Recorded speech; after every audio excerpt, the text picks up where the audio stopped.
DZ Mafia est le nom d'une organisation criminelle du sud de la France comptant plusieurs centaines de mafieux regroupés autour d'un ou deux parrains issus du quartier nord de Marseille. DZ Mafia, accusé de meurtre, de trafic de stupéfiants.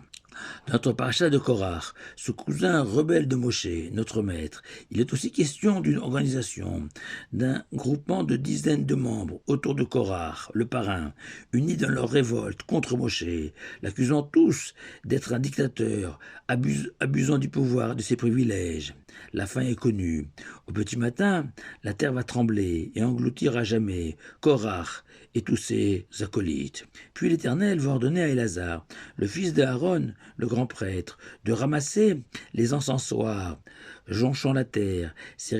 récipients en cuivre, remplis d'encens, des plantes odorantes, qui avaient servi à Korach et ses amis, à défier Moshe,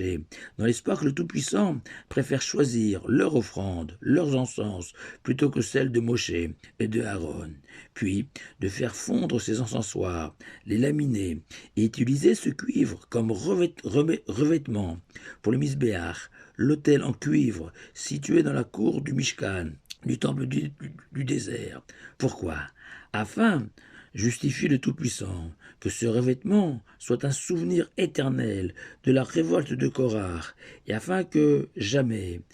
ne se lèvent au sein d'Israël des hommes tels que Korach et son assemblée. Et le Rachaim Akadosh fait immédiatement remarquer que la Torah ne se contente pas d'une simple mise en garde, une incantation contre Korach et ce qu'il incarne, la dispute, la jalousie, la haine. Non, le Tout-Puissant souhaite laisser une trace marquante, indélébile, un souvenir éternel de la dispute de Korach, car nous le savons que la jalousie, la rivalité, l'envie sont des poisons qui s'infiltre au sein d'un couple, d'une famille, d'une communauté,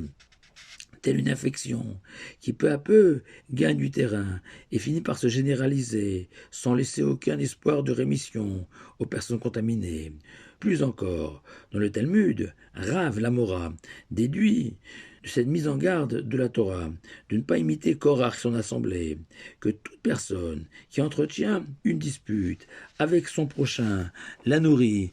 ne cherche pas à se réconcilier, transgresse à chaque instant un lave, une interdiction de la Torah, comme si à chaque instant on mangeait un aliment interdit de la Torah, du cochon par exemple, ce que confirme le Ramban Nachmanide, qui énumère parmi les 613 commandements de la Torah celui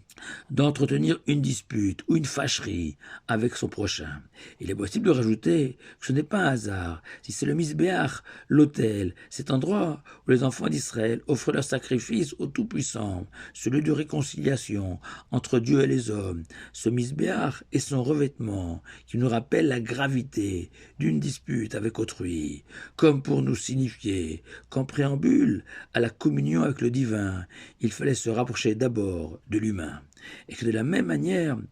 que pour se rapprocher de Dieu, l'homme offre des sacrifices, symboles de certains renoncements, comme la cacheroute, le respect du Shabbat, la charité, qui ont un prix, mais qui apportent tellement aux Juifs et à son âme. Ainsi, vis-à-vis de son prochain aussi, le renoncement, le pardon, l'oubli sont